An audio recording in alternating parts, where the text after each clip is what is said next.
Bueno, nosotros vamos a presentar sobre la realización del mango y la cabeza del martillo con Juan Chamorro, Jordi Robles y mi persona, Angie Suárez. Como objetivo general tenemos lo que es conocer las operaciones que se pueden realizar mediante las máquinas de laboratorio para llegar a ejecutar adecuadamente la hoja de proceso utilizada para la concentración del mango y del martillo y el eje cabezal. Como objetivo específico tenemos optimizar las operaciones del área de ajustaje mediante la estandarización y procedimientos a la implementación de técnicas de mejora continua con el fin de reducir los tiempos de ciclo, minimizando errores y mejorando la calidad del producto final en el proceso de manufactura. Otro objetivo específico tenemos como mejorar la eficiencia y precisión de las operaciones del área del torno mediante la implantación de controles de calidad dimensional con la capacitación técnica del personal y la optimización de parámetros de maquinado. A continuación, vamos a hablar sobre la rectificadora y otros componentes más por mi compañero Jordi Chamorro. Mi nombre es Juan Pablo Chamorro y presento la limadora. Esta limadora tiene 4 velocidades, es de eje manual y cuenta con un rango de 224 a 630 RPM. Esta máquina se utilizó para poder reducir el tamaño de una pieza al deseado según los planos. En este caso es esta pieza rectangular de 0 a 36. Contaba con 24 centímetros en cada lado y con la limadora se logró reducir a 22 centímetros y 22 centímetros respectivamente.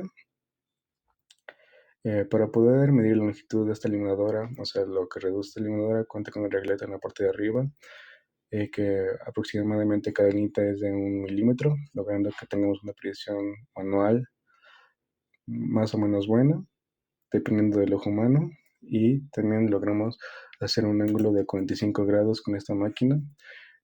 Esto se logró haciendo que la limadora cuente con una base donde tenga un ángulo y limando de poco a poco para así poder tener un buen ángulo. No es el ángulo precisamente de 45 grados, pero es uno parecido ya que en esta máquina no puede haber tanta precisión en el momento de hacer ángulos. La rectificadora tiene un movimiento manual de ejes longitudinal y vertical y transversal. Cuenta con un rango de 2800 RPM por minuto. También cuenta con una base de sujeción magnética y lo que permite la rectificadora es mecanizar superficies con alta precisión, principalmente metales, lográndose acabados finos, uniformes y nivelados. Estas superficies, ya que la limadora anteriormente mencionada cuenta con un riel y este riel logra dejar marcas al momento de limar y esta rectificadora lo que hace es dejarla plana, lisa, que no tenga ninguna marca de anteriores máquinas.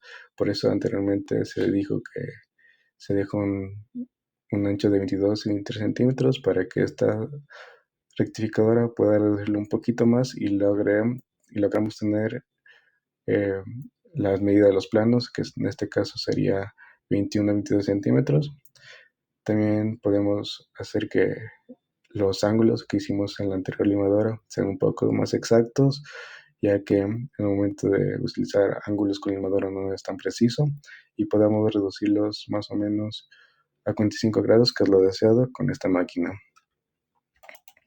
Esta máquina también es de acción manual, podemos medir cuánto queremos limar.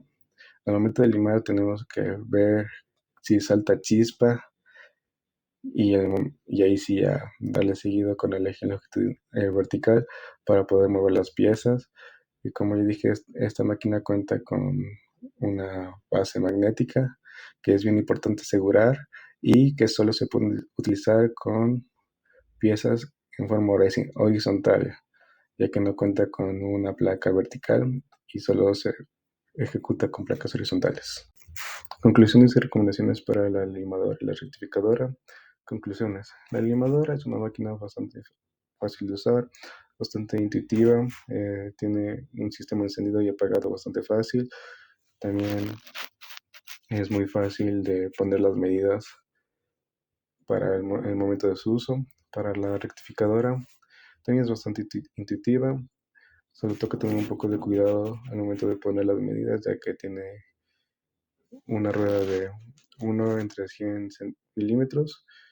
Y recomendaciones para el rectificador: llevar protección para los ojos, porque ya que esta máquina suelta chispas, y tener cuidado con la sujeción magnética. Recomendaciones para la limadora: también tener cuidado con la viruta que suelta, que ya que al momento de limpiar puedes cortarte. Y con la ropa, ya que esta máquina se puede quedar enganchada con la ropa al momento de limar y de mover el torno. Muchas gracias. Muy buenos días, el día de hoy vamos a hablar sobre los procesos de perforación. Vamos a trabajar en el laboratorio con un taladro de columna de piso. Esta es una herramienta industrial que realiza agujeros en materiales. Tenemos sus componentes que vienen conformados de un controlador que nos ayuda a automatizar de cierta manera el trabajo que vamos a realizar. El controlador, ¿de qué consta? De un botón o un paro de emergencia, refrigerante, iluminación y sistema de rotación de la broca. En el lado derecho tenemos sistema de rotación hacia la derecha de la broca y al lado izquierdo hacia la izquierda de la broca. También constamos de un eje.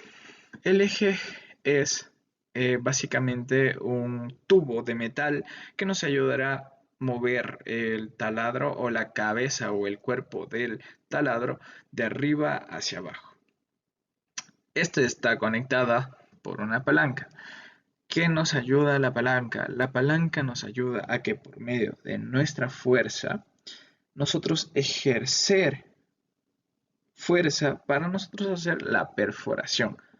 Entonces, el porta herramientas, aquí se encuentra básicamente la broca que vamos a realizar el trabajo. La bancada, aquí se va a fijar el objeto que vamos a trabajar. El sistema de refrigeración nos ayuda a que la broca, a lo que esté en movimiento, como genera fuerza de rozamiento, se calienta, y como un material que se calienta y por lo general las brocas tienen una temperatura de calor de unos 1000 a 700, 800 grados. Cuando se llega a estas temperaturas y se sobrepasa, la broca empieza a dañarse, a desprenderse o a quebrarse las puntas. Entonces, el sistema de refrigeración nos ayuda a controlar esto. Entonces, un poco del procedimiento que nosotros realizamos para hacer una perforación. Primero, vamos a ver la geometría de la pieza de trabajo. Entonces, por medio de los planos, nosotros nos fijamos qué tipo de machuelo vamos a utilizar y en qué punto nosotros vamos a realizar la perforación. Entonces, en el plano nos daba que teníamos que trabajar con una broca de M14 X2 6H. Ahora, ¿con qué velocidad de perforación vamos a trabajar? Trabajamos con 320 revoluciones por minuto. Eh, las herramientas que utilizamos son una broca. Las brocas se dividen dependiendo a qué material vayamos a trabajar. Si es para acero inoxidable, hay brocas de acero de tungsteno, hay de acero inoxidable. Entonces, dependiendo del material que se vaya a trabajar, se necesita la broca. Para esta ocasión, nosotros utilizamos una broca de 12,5 milímetros.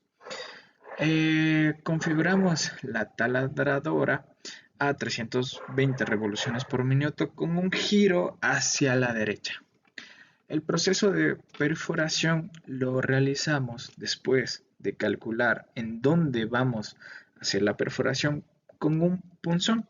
¿El punzón qué nos va a ayudar? El punzón nos ayuda a poder guiar la broca. Sin esta guía, cuando nosotros vayamos a hacer la perforación, muchas veces la broca va a empezar a bailar. de un lado hacia el otro, hasta que va a ser un corte, va a ser una mini perforación donde ella va a seguir. Entonces, a veces en esta mini perforación no es en el punto exacto que nosotros necesitamos y calculamos para realizar la perforación. Entonces, el punzón nos ayuda a poder guiar la broca para realizar una perfecta perforación. También aquí podemos ver que hicimos un pequeño quite de material para nosotros al realizar con el machuelo sea un poco más estético y nos ayude a una perfecta realización de roscado.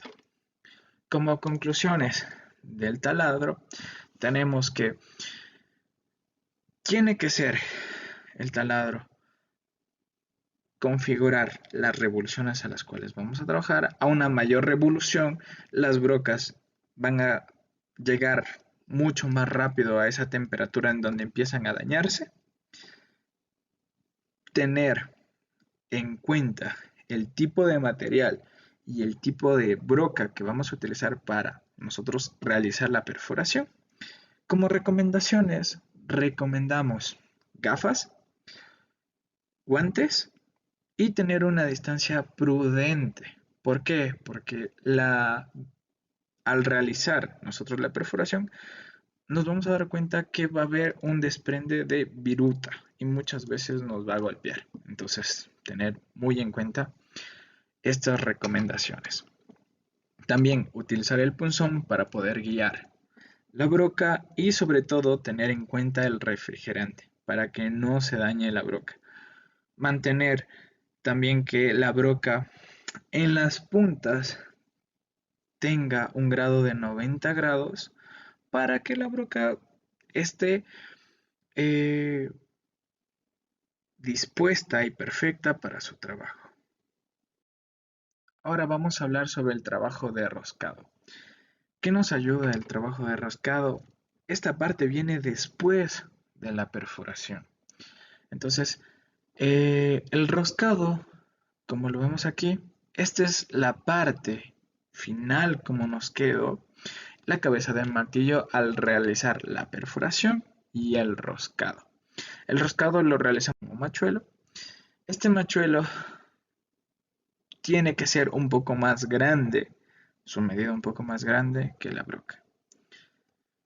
En el video de acá podemos observar cómo realizamos el proceso de roscado. Teniendo en una entenalla, fijamos la pieza con una palanca para el machuelo y la caja de machuelos. Ahora vamos a hablar el procedimiento para la creación de una rosca. Primero vamos a definir la geometría de la pieza. Después vamos a hacer la perforación previa al orificio. La vamos a fijar la pieza en una entenalla o en una banqueta. Como se dan cuenta, estas tres partes son o provienen del taladro. Después de esto vamos a seleccionar el machuelo adecuado. ¿Cómo seleccionamos? Seleccionamos el machuelo dependiendo del tamaño de broca. ¿Por qué? Porque no podemos elegir un machuelo que sea más pequeño que el agujero. Entonces necesitamos sí o sí coger un machuelo que sea de 2 a 3 milímetros, un poco más grande que la broca con la cual realizamos la perforación. Entonces, tener en cuenta de que en la caja de machuelos vienen tres tipos de machuelos. Y estos tres tipos de machuelos se los utiliza de la siguiente manera. El primero se utiliza un machuelo de iniciar. Este machuelo por lo general en las puntas tiene dientes comidos, muchos dientes comidos. Entonces este es el machuelo que nos va a dar el primer roscado interno en nuestra cabeza de martillo. Luego tenemos un machuelo intermedio que este nos va a ayudar a quitar un poco de la viruta y dar forma al roscado interior. Y tenemos un machuelo que finaliza y moldea la rosca interior. Tener en cuenta que para el inicio del roscado, nosotros vamos a realizar un movimiento de derecha a izquierda. Entonces, nuestro movimiento es cada vuelta que nosotros demos, vamos a regresar una, media vuelta. Entonces, ¿qué significa esto? Una vuelta que nosotros vamos hacia allá, regresamos media vuelta. ¿Para qué nos ayuda esto? Esto nos ayuda básicamente a que la viruta que nosotros generamos con el machuelo vaya saliendo, vaya saliendo. Entonces es muy importante para este punto trabajar con aceite para que la viruta tenga más facilidad de poder salir. Por eso nosotros hacemos el regreso. Cada vuelta que damos, un regreso. Luego vemos la terminación y extracción de los materiales que nos quedan, aplicación de aceite, una rotación controlada. ¿A qué nos referimos como una rotación controlada? Cuando nosotros hacemos el giro, tenemos que tener en cuenta que el objeto y el machuelo tiene que estar a 90 grados. No puede estar ni a 120 ni a 45, no, a 90 grados. Esto genera un correcto roscado. Si nosotros lo inclinamos, lo que generamos es que al momento de hacer la rosca va a salir inclinada. Y cuando nosotros tratemos de insertar la pieza, no se va a conectar perfectamente y va a quedar un poco chueca. Entonces, nosotros para hacer el roscado generamos una presión perpendicular a 90 grados con la pieza y giramos constantemente y regresamos. Por último, hacemos una inspección de la rosca y observamos que la rosca embone muy bien con la rosca exterior e interior del material y nos damos cuenta que el mango del martillo enrosca perfectamente con la cabeza del martillo. Entonces, esto es todo por el video de hoy. Muchas gracias. Mi nombre es Angie Suárez y voy a explicar sobre la elaboración del martillo del mango junto con la máquina del torno. Como primera introducción voy a explicar sobre la máquina del torno y sus elaboraciones. Tenemos como primera elaboración lo que es el refrentado. El refrentado es una operación con la cual se obtienen planos perpendiculares al eje cabezal por medio de una cuchilla para refrentar que juntos tienen un movimiento de traslación y de la pieza a refrentar, que también tiene que estar en un movimiento de rotación. Tenemos lo que es el cilindrado, que igual es una operación con la cual se obtienen formas y dimensiones de la superficie lateral de un cilindro recto, por medio de un movimiento de rotación igualmente, ya que la pieza tiene que estar en una traslación junto con la herramienta paralela al eje de giro. Tenemos lo que es el anurado, es una operación igualmente en la cual se obtienen vacíos circulares de distintas formas realizadas sobre la pieza de rotación de acuerdo con la función que se debe cumplir. Tenemos también lo que es el tronzado, el cual se obtienen vacíos circulares de distintas formas realizadas sobre la pieza y con sus movimientos de traslación de la herramienta para troquear. El movimiento de traslación de la herramienta debe estar dado junto con el carro transversal. Ya, tenemos lo que es el perforado. El perforado es una operación de la cual se quita primero el núcleo central de la pieza de rotación por medio de una herramienta llamada broca. Esto se hace movimiento de traslación. Tenemos lo que es el moleteado, que es una operación que acaba con superficies ásperas y rugosas regulares. Estas se hacen en base a la forma paralela, recta o oblicuas o que esté junto con la pieza. Tienen que estar cilindradas sus exteriores sin separación de viruta. Tenemos lo que es el roscado. El roscado es una operación que se obtiene en superficies cilíndricas y cónicas. Son perfiles uniformes con estándares y salientes separados por una distancia constante llamada paso. Esto se da junto con el avance por evolución de la herramienta. También tenemos lo que son las formas de trabajo del torno, que tenemos 3 formas. El primero, que es el torneado en el aire. ¿Cómo se hace? Es cuando la pieza está sujeta al mandril y su extremo libre. Puede ser trabajado. Se aplica más para el refrentado inicial y para piezas de longitud de corte. Tenemos lo que es el torneado entre mandril y punto. Es cuando la pieza está sujeta junto con el mandril por un extremo y el otro extremo se apoya al punto giratorio. Entonces la cabeza móvil se mueve y esto hace que la pieza sea medida para que pueda ser escariada. Esto más se aplica para grandes longitudes o que se requieren de gran precisión con respecto a la tolerancia geométrica que se va a cilindrar. El torneado entre puntos es cuando la pieza está sujetada entre un plano, especialmente si posee un punto y un montado, en vez del eje de mandril. El arrastre de la pieza es como para dotarle el movimiento rotativo de corte y esto se le hace por medio del accesorio llamado perro de arrastre. Listo. Se va a explicar la elaboración del mango del martillo paso a paso. Como primer paso tenemos lo que es el refrentado. El refrentado se creó por medio de una alineación con la cuchilla y la broca para obtener un centro perfecto. Esto se hizo a 560 RPM. Como segundo paso tenemos lo que es el cilindrado del diámetro normal que teníamos, que es de 25 a diámetro 22. Esto igual se hizo a 560 RPM. Del diámetro de 22 medimos 20 milímetros y esos 20 milímetros se los devastó 13,5.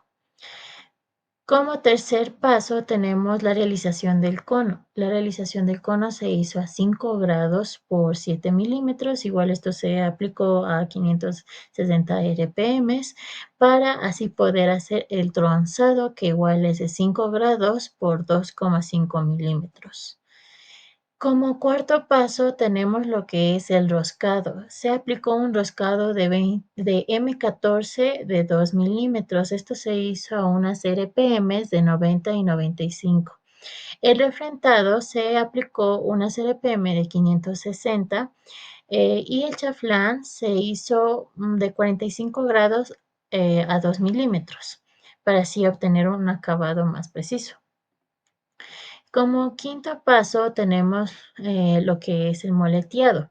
El moleteado se hizo a 90 y a 95 RPM con una superficie de medición de 40 milímetros por 20 por 20 milímetros y así obtenemos lo que es el acabado final para que la precisión del mango sea más ajustable a nuestro movimiento. Como último, tenemos lo que son las conclusiones, que bueno, eso les explicaba que las conclusiones nos basamos en que el torneado del mango de martillo no solo contribuye a la calidad funcional y estética de la herramienta, sino que también optimiza el proceso productivo al cambiar la precisión y eficiencia y repetibilidad.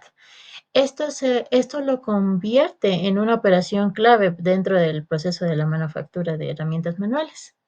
Como recomendaciones, tenemos asegurar el correcto afilado de herramientas de corte, donde la herramienta y el torno deben estar bien afiladas para obtener un acabado superficial, reduciendo el desgaste del equipo y evitar el daño del material también.